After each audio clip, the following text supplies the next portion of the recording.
Ya le pasó. No le pasó como a mí. No, sí, mira, lo que va a tener un poco de cortar el pelo. ¿Qué pasó? Bueno, son 13. No, sí, pero digo yo. Yo también me quité y no me dice nada. No se acordaba. Porque eso es demasiado. Un examen, o sea, ¿Cómo? No te dije nada. ¿Qué? El examen pasado, eso lo pasó el profe por el grupo. Que cada quien lo resuelva. Yo no lo he resuelto. Bueno, vamos a empezar con la parte toxicológica, una pequeña introducción. Esto es algo muy corto, son simplemente algunos conceptos para que más o menos se les haga mucho más fácil cuando lleguemos a la parte de intoxicación por plantas o agentes inorgánicos. ¿Será que se te hace más fácil a vos pasarme ese teclado? Trabajo especial, ¿cuántos hay? 2, 4, 6, 8, 9, 16, falta uno. Depende. Que me pasé el teclado.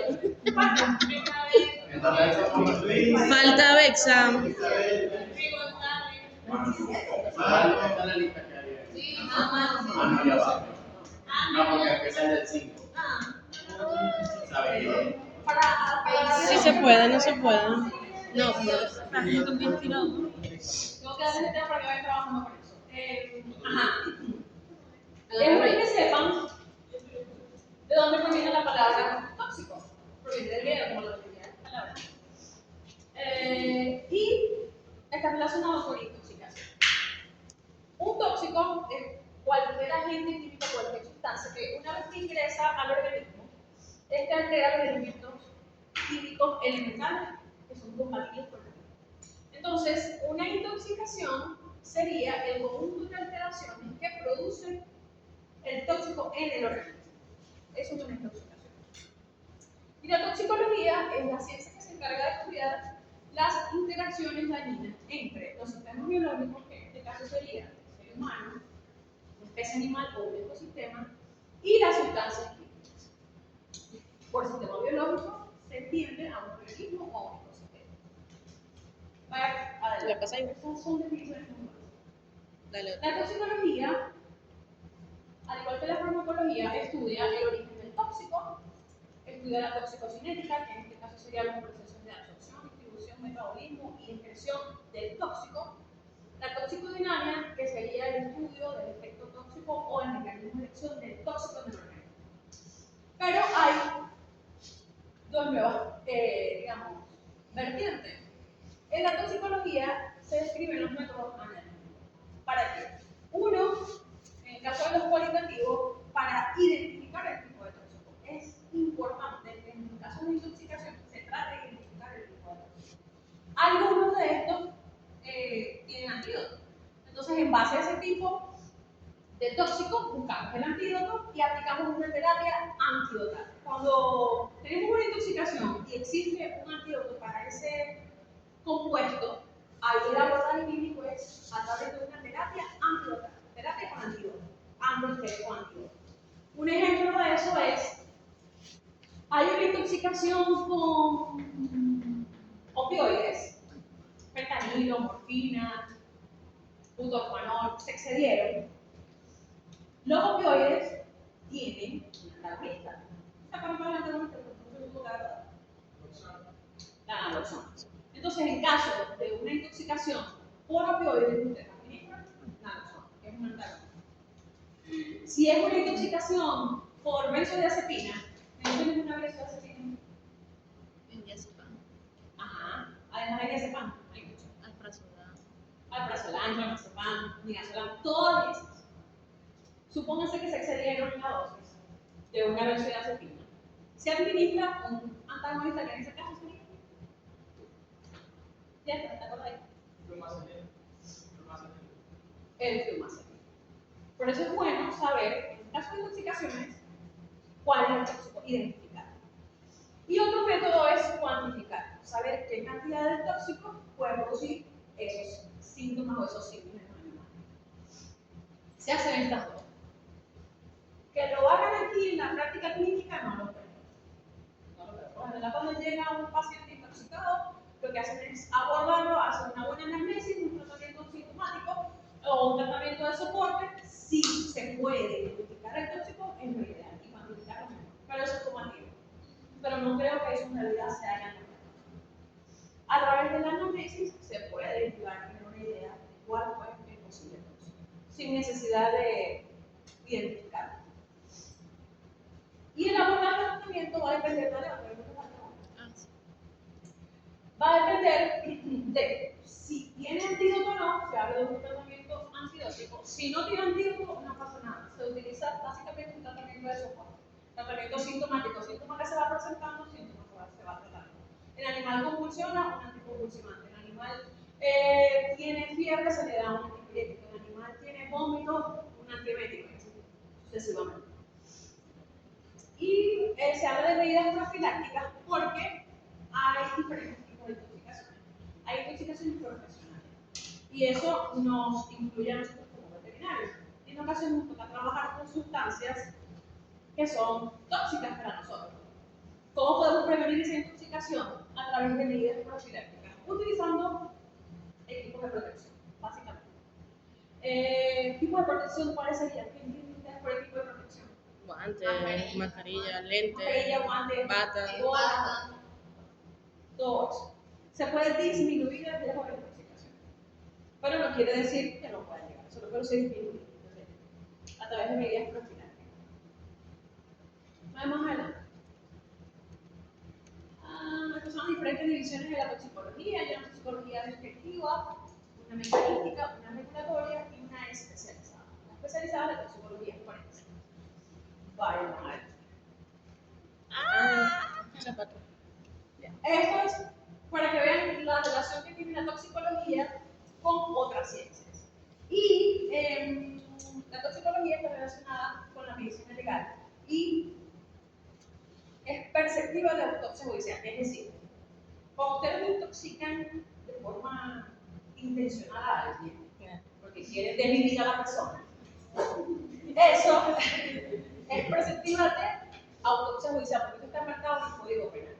Entonces, ¿por qué? Porque se dice que ese tipo de intoxicaciones, esa muerte violenta que se produce, por lo general, es una muerte que... Violenta, dice. Exacto, que es hecho con alevosía. Alevosía es algo premeditado, planificado. Quiero desvivir a esta gente, entonces le vamos a hacer un tecito de unas hojitas y Un tecito medicinal. un tecito, sí, que duerme para que se pague ese tecito medicinal. Ajá. Los tóxicos se pueden clasificar dependiendo de la fuente de origen, de órganos que afectan, el uso del estado físico, la estructura química, la mecánica de acción, efecto tóxico y toxicidad. Vamos a ver. Prefiero dar una clase de plagicidad. La clase de plagicidad es bien positiva y importante. Lo que pasa es que eso con el tiempo se sacó del contenido. Esto para que vean la relación que tiene el uso de sustancias como los pesticidas, ya sean insecticidas, herbicidas, fungicidas, acaricidas, con la salud de los ecosistemas y la salud de la población animal y humana. Todo lo que se utilice que tenga contacto con el suelo, a la larga siempre termina llegando a nosotros. Porque se contaminan esos suelos, se contaminan los acuíferos, las fuentes de agua, los peces, los animales que se alimentan de ese forraje que está en ese suelo contaminado, a la larga nosotros nos terminamos alimentando de esos animales. Y hay sustancias que permanecen en el organismo, porque no son biodegradables. Hay una lista muy grande de compuestos orgánicos peligrosos porque ellos no son solubles en agua. ¿Te pasó el examen? ¿Cómo que no?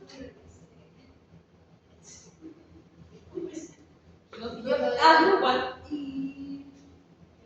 yo lo pasé. Respeto. ¿Tú cuánto pasas? Con 10. Me respeto. Son cuentas. Bueno, por lo menos son varios. Esos compuestos, no lo vamos a ver más adelante. Esos compuestos nos hacen muchísimo tiempo también de su uso. Porque básicamente son pesticidas. Porque ellos son compuestos que no son biodegradables. Entonces ellos se almacenan en el organismo. En algunos casos, como ellos no son compatibles, no son solubles en agua, se pueden Amazon malentendido que no son. Y con el pasar del tiempo, ellos producen infertilidad, trastornos hormonales, trastornos del crecimiento, cáncer, y eso lo han demostrado, se han demostrado en diferentes estudios que han hecho. Por decirle, hay un estudio, no recuerdo dónde lo leí, que hicieron en osos polares, buscando trazas de una lista de pesticidas, que vamos a mostrar más adelante. Y se dieron cuenta que en los peces que el oso consume hay trazas de todos estos pesticidas. Y osos polares que están súper lejos, los océanos están llenos de cantidades enormes de pesticidas. Hay uno que todavía, lamentablemente, en la parte acá de Sudamérica podría seguir usando.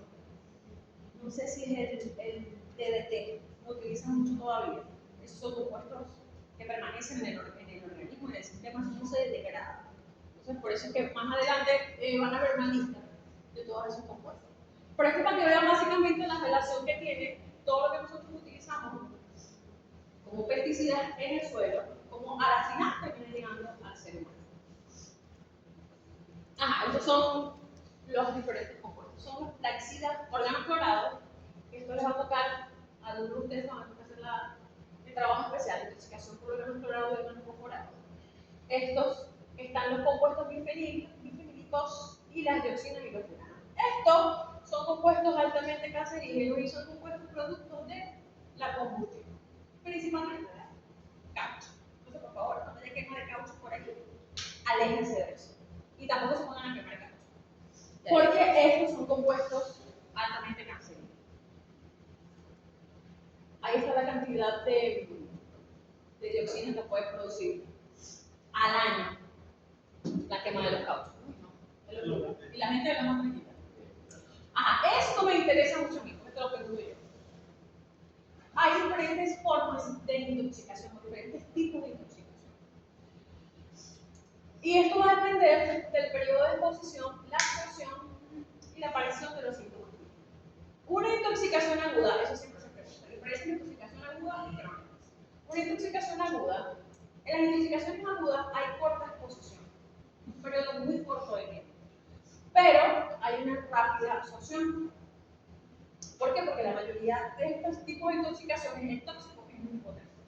Entonces no necesito una alta cantidad de tóxicos, sino una pequeña cantidad y un periodo pequeño de tiempo para entonces yo poder manifestar signos o síntomas. Entonces la aparición de los signos y los síntomas es rápida, desde unos minutos que se ponen en contacto con el tóxico hasta 24 horas. Una intoxicación subaguda tomaría unos días hasta unas semanas. Y una intoxicación crónica es todo lo contrario a la aguda. Yo estoy expuesto por un periodo muy prolongado de tiempo a concentraciones, a cantidades muy cortas, muy pocas. Y los síntomas y los signos aparecen meses, años después de la exposición. Como lo que les pasaba a los superhéroes que usaban mercurio para hacer los superhéroes y poco a poco iban intoxicándose. Sí, eso es muy común también en la intoxicación con plomo. También es muy común. Me imagino que es la misma reacción de la intoxicación con cianuro también. ¿O cianuro? Cuando son dosis bajitas, el tiempo tarda bastante en hacer efecto. Posiblemente, pero yo he visto inyecciones de cianuro. Pero concentraciones altas. Y cuando cocinan hongos venenosos. ¿Cuándo cocinan? Hongos venenosos para hipertensión. No sé de qué tipo de toxina.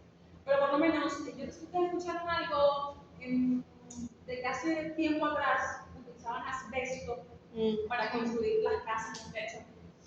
Y la gente con el tiempo de vivir en esas casas empezó a experimentar sintomatologías respiratorias. Y resulta que se dieron cuenta, después de estudios epidemiológicos, que la gente que terminaba padeciendo cáncer del pulmón eran personas que vivían en esas casas que tenían techo. Obviamente, la intoxicación, el contacto fue durante mucho tiempo a cantidades muy pequeñas de asbesto, porque obviamente hay que estar claro que ellos no se comían el techo. Pero quizás las partículas de asbesto que se desprendían, ellos se fueron exponiendo a esas partículas por un periodo prolongado de tiempo y al final entonces resultan con cáncer de pulmón producto de ese asbesto. Por eso que con el tiempo se ha eliminado. Por eso mismo, ahora, muchos productos de maquillaje vienen con el talco, que son libres de talco, porque el talco tiene efectos, depende de lo que Igual con las tuberías de plomo. Las tuberías de plomo, que antes se utilizaban mucho, con el tiempo, que son tuberías de agua, eso se comienza a desprender el plomo y uno termina intoxicándose. El plomo, ya van a ver más adelante, son intoxicaciones por agentes inorgánicos. Las intoxicaciones por plomo son intoxicaciones de carácter crónico, la mayoría de ellas. Para que se vea una intoxicación aguda por plomo, tiene que ingerirse muchísima cantidad de plomo. Y en los animales también es más común la crónica que la aguda. Entonces, profesora, una pregunta. Hay personas que son más resistentes a algunos tóxicos que otros, ¿verdad? Que después de estar tanto tiempo expuestos a, como te digo, a periodos cortos de tiempo, pero a un tiempo prolongado, pueden desarrollar alguna cierta resistencia a eso. posiblemente sí. Claro. Porque todo también depende de la constitución de cada quien y del sistema del estado nutricional de cada uno. Es diferente. Eso varía. Tan claras son las diferencias entre una y otra. La aguda es un periodo muy corto de exposición y la absorción es rápida. Y la crónica, un periodo muy prolongado de tiempo y me estoy exponiendo a pequeñas cantidades de tiempo. Yo solo pregunto y vamos a ver. Esto es para que vean que la intensidad de la intoxicación va a depender de la cantidad o la concentración del tóxico, de la duración de la exposición y de la frecuencia. Por ejemplo, hay un tóxico A, la cantidad son 5 ml y esta es la concentración. X tóxico. Los síntomas clínicos aparecen de 5 minutos a un minuto. Se produce daño hepático y muerte en el animal o en el individuo. Eso es una intoxicación aguda. Una intoxicación crónica, tenemos un tóxico B, la misma cantidad, la misma concentración, se expuso la persona, el individuo, el animal, a ese tóxico, pasan 5 minutos, un día no se manifiestan síntomas clínicos, pasan 180 días, que son alrededor de 6 meses, y es cuando se empieza a observar el daño hepático y se produce la muerte del animal en ese caso. Eso es una intoxicación crónica. Y fíjense que se pusieron a la misma cantidad y a la misma concentración. Pero eso depende del tipo de tóxico. Y hay un tóxico C, que son 2 ml de cantidad y la concentración es mucho menor. Igual, 5 minutos a un día aparecen los síntomas clínicos, se produce daño hepático y muerte. Igual es una intoxicación aguda. ¿Cuál es la diferencia entre uno y otro? La concentración no, o sea, el tipo de tóxico que es. ¿Cuál es más potente? El de abajo. Porque Porque a menor cantidad igual te causa muerte. necesito menor cantidad y está menos concentrado. Están menos concentrados. ¿Sabe qué es la dosis letal 50? Dosis letal 50. Las dosis que se utilizan, sí, ¿cómo es que era? En un 50% de los animales, de la población, de los individuos que se produce muerte. Eso. La dosis mínima que puede causar Eso. Exactamente. Es la dosis de cualquier sustancia, cualquier medicamento, cualquier principio activo que produce la muerte de un 50% de una población. Es decir, ustedes tienen, ¿qué se van a morir? 50. La mitad de la población es ustedes tienen 30 ratones. A los 30 ratones ustedes le colocan una dosis en particular de cianuro. Vamos a poner 0.2 miligramos. Le colocan un ml. Y a esos 30 ratones se mueren menos. ¿Cuál es la dosis letal?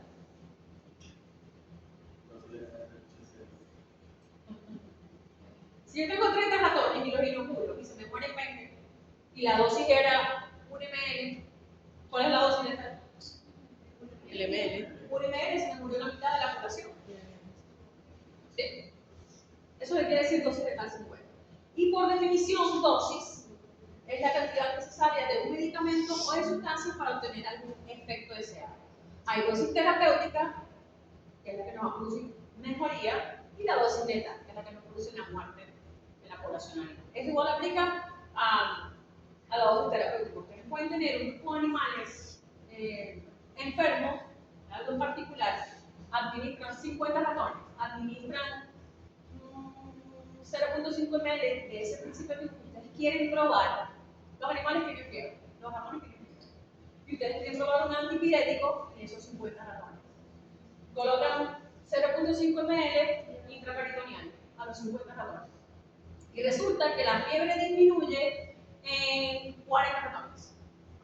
Esa es la dosis terapéutica, 0.5 ml de ese principio. Porque produjo el descenso de la temperatura en esa población de niños. Esto también más o menos aplica para esto. Estos son los diferentes tipos de intoxicación. La intoxicación por ejecución, ¿saben cuál es? Ejecución. Exactamente, es la que aplican en algunos estados de ciertos países en donde, bueno, aplican la pena de muerte y administran sustancias que en algunos casos, porque creo que antes utilizaban electroshock o utilizaban gases. Sí, depende de cada persona. Sí, es que como que cada estado es autónomo y en todos los estados está la pena de muerte. Entonces, ese tipo de intoxicación es la intoxicación por ejemplo. Está la intoxicación criminal, como les comenté anteriormente, que como que preparan un tecito maravilloso por eso el nombre. Está la intoxicación voluntaria, que ahí es donde entra la autolesión y la drogadicción dentro de la drogadicción. Por ejemplo, el consumo de alcohol. El alcohol es una droga.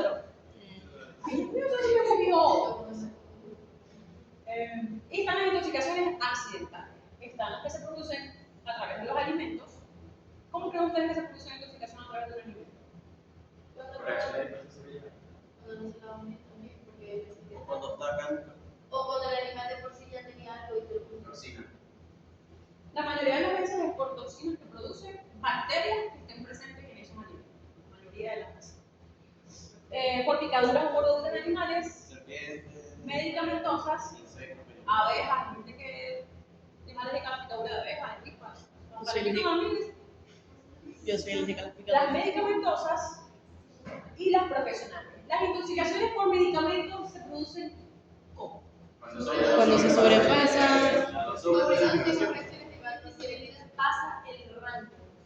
No te traje chocolate. Te voy a traer un poli similar, pero así. Yo no sabía si me iba a hacer bueno o no, porque te lo voy a traer. clasificación. Ay, está bien. Por lo menos. Sí, está bien. Las intoxicaciones por medicamentos se producen cuando nosotros administramos los fármacos por encima de la dosis terapéutica. Si se producen a dosis terapéuticas, ¿cómo se llama? Reacciones adversas. Hipersensibilidad. Que se produce una dosis terapéutica. Ustedes es alérgico a la penicilina y no sabía, se la ponen. ¡Ay! Allá te va. Eso es una reacción de hipersensibilidad, una reacción adversa. Dale pues. Las profesionales son las que se producen, bueno, como les había comentado. En caso de que ustedes les toque aplicar algún herbicida, algún baño, porque se utilizaban anteriormente los órganos corporales, los órganos clorados. O la inyección letal para los criminales. Esa es. O les toca a ustedes hacer un baño de un lote grandísimo de animales con algunos órganos corporados, que son los que tienen en la pista. Es necesario, como ustedes por su profesión están en riesgo, es necesario entonces utilizar equipos de protección. Hay intoxicaciones profesionales, a eso se refiere que por la profesión que están en riesgo de que se produzca. Como los herpetólogos cuando manipulan los animales, eso entra la... ¿Cómo los? Herpetólogos, los manipuladores de serpientes. Exactamente. Eso también es común, porque no sé si es una toxicidad, pero es un riesgo biológico. Cuando se trabaja en laboratorio, ¿ustedes han hablado de brucela? ¿Qué? De la brucelosis han hablado. Sí. ¿Ustedes saben que la brucelosis es zoonótica? ¿Sí saben? ¿Y qué produce la brucelosis? ¿Qué enfermedad produce un animal? Bueno, no acabo. Está muy bien. Está muy bien. ¿Qué es bien triste? Bueno, cuando se va a hacer la vacuna contra la brucela al gordo, es necesario que esa bacteria crezca en el laboratorio. Entonces, hay un riesgo para el profesional que está haciendo la siembra, el cultivo, el depiche, el pase, de que contraiga brucelosis, es una enfermedad zoonótica. Entonces, además de utilizar equipos de protección personal, también existen otros equipos que le permiten trabajar con seguridad. Ustedes han visto una campana de flujo laminar. ¿Ya vieron bacterio? Sí, de flujo. Sí, No, no, no, no, me suena que es una campana. hay una campana, que es una campana de flujo laminar se llama, y ahí es donde ustedes, como profesionales, se lo digo porque yo trabajo en la parte del laboratorio, ustedes deben desarrollar todo ese tipo de procedimientos. Esa es una campana que les permite a ustedes les restringen el contacto con lo que están trabajando en el interior y que lo que está en el interior también salga al exterior. Esos son, digamos, equipos costosos, pero cada laboratorio debe tener. Aquí había esta campana. Eso le iba a preguntar, en el laboratorio de parásitos de bacteria había una, Sí, ¿no? buenísima. Es más, en el laboratorio de inmuno había una. Buenísima, sí, de las mejores, con luz ultravioleta y todo. Esas campanas, y ahí se deben hacer todos los trabajos bacteriológicos que por lo general se hacen sin ninguna medida de protección, se deberían hacer una campana de flujo laminar. No es una intoxicación, pero sí es un riesgo biológico. Eso también hay que tener cuidado con eso. Yo la llegué a ver, pero ya no servía. Ustedes, yo les leí esto, lo leyeron ustedes. No, sí, Lo de la una. fertilidad, ¿cómo que no? En la primera clase no se lo leí, no se lo leyeron. No estaba. ¿Cómo? ¿En serio no se lo di? No, estaba en el Se acaba de hablar de eso, pero aparte de toxicología. Ah, ok. Esto simplemente es un resumen de lo que sucede cuando, porque eso es farmacovigilancia, cuando se lanza un medicamento, a comercializarse, además de hacerse pruebas en animales, se hacen pruebas en humanos, dependiendo de la especie donde va a ser testigo. Luego de esas pruebas, el medicamento se lanza y una vez que el medicamento está circulando, se sigue evaluando el medicamento, a ver cómo se comporta en la población. Entonces, esto es un caso de un fármaco que, digamos, se desarrolló primero para controlar unos síntomas y a la final terminó destinado a las mujeres embarazadas, porque controlaba las náuseas, los vómitos. ¿Y qué pasa con ese medicamento? Que ese medicamento, en ese momento, no se hicieron las pruebas que debieron hacerse, no se supone que las hicieron en simios, en ratones, y todo salió muy bien, pero como había un cambio de laboratorio en ese momento, todo se puso en perjuicio y por eso la lanzaron al mercado. Y la lanzaron recomendándosela a todas las mujeres embarazadas para el control de las náuseas y los mareos, los vómitos durante la embarazo. Con el tiempo, cuando se desarrollaban esas mujeres con esos embarazos, a la final se dieron cuenta de que todas las mujeres que habían consumido ese medicamento, eso fue algo como que mundial, terminaron dando a luz a niños con problemas de malformación, producto de ese fármaco. Lo que pasa es que la reflexión, ¿cuál es? Que cada medicamento debe pasar por un riguroso control de calidad, tanto de pruebas en animales y en humanos, como luego de que se comercializa. Este se comercializó, ellos hicieron supuestamente las pruebas, y a la larga, al final, se dieron cuenta de que eso producía malformaciones en todas las gestantes. Eso es más o menos el resumen. Si lo quieren leer, para que lo puedan entender mejor, un voluntario, por favor, que lo lea. Era el año 1953. La compañía farmacéutica suiza Siva acababa de sintetizar una nueva sustancia, la talidomida. Talidomida. Después de un periodo de pruebas extenso, no completaron su desarrollo al no encontrar el efecto farmacológico apreciado. Una compañía alemana, no sé cómo se pronuncia eso, asumió la responsabilidad de continuar el desarrollo de esta sustancia en 1954. Según la propia compañía, realizaron experimentos con la talidomida en monos, un paso indispensable para la evolución del fármaco antes de ser aplicado en el ser humano. Y no se encontraron efectos secundarios, tampoco en conejas, ratas y perras embarazadas a las que se suministró el medicamento durante la semana. Mucho más tarde se descubriría que los animales recibieron la talidomida en un periodo de tiempo equivocado y o dosis tan grandes que los fetos habían muerto. En resumidas cuentas, las pruebas se hicieron de forma incorrecta y los resultados falseados. Basándose en estas supuestas pruebas, las autoridades alemanas aprobaron la talidomida para humanos. No tenían ninguna razón para rechazarla, pues según los informes todo era normal. Se unía además al hecho que no fue hasta 1961 cuando se introdujo en Alemania una ley específica sobre el control del fármaco, De esta forma, el paso para la comercialización de la talidomida fue algo bastante sencillo. Por favor, adelante. Inicialmente se comercializó como un tratamiento para las convulsiones epilépticas. Más tarde se demostró que este tratamiento era inefectivo. Después se utilizó en los ensayos clínicos como un nuevo antihistamínico como tratamiento de la alergia. Tras un tiempo, comprobaron que no tenía efecto alguno. Sin embargo, en cada una de estas pruebas que se realizaron se observó que sí era bastante efectivo como sedante. Al final, tras muchas vueltas, el destino definitivo del fármaco fue para tratar las náuseas, la ansiedad, el insomnio y los vómitos nocturnos de la embarazada. 3 años más tarde, en 1957, la talidomida se convirtió en el medicamento de elección para ayudar a las embarazadas. Su uso se extendió rápidamente al año siguiente y se introdujo en varios países de Europa, África, América y también en Australia. Chile y Argentina también sumaron víctimas. El furor del nuevo fármaco era evidente. La publicidad no dejaba lugar a dudas, era totalmente seguro para las embarazadas. El éxito de la compañía alemana parecía evidente. Sin embargo, un año antes de que se comercializara internacionalmente, en 1956, había nacido el primer niño con las consecuencias de la talidomida.